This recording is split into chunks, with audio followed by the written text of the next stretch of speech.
இலக்கண இலக்கிய வளம் கொண்டு செம்மையாய் வளம் வரும் என் தாய்மொழியாம் தமிழை வணங்கி என் உரையை துவங்குகிறேன். எண்ணங்களில் சுதந்திரமும் நினைவுகளில் சரித்திரமும் நிறைந்திருக்கும் இத்தருணத்தில் தாய் மண்ணே உன்னை வணங்குவோம்.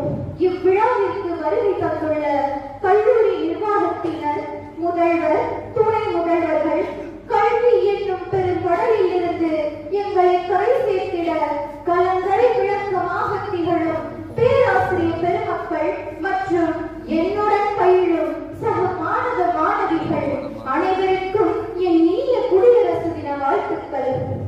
இன்று ஜனவரி 26 நாம் 75வது குடியரசு தினத்தை கொண்டாடுவதில் பெரும் மகிழ்ச்சி அடைகிறேன். ஒவ்வொரு ஆண்டும் இந்தியர்களாகிய நாம் இந்நாளை மிகுந்த மகிழ்ச்சியுடனும் உற்சாகத்துடன்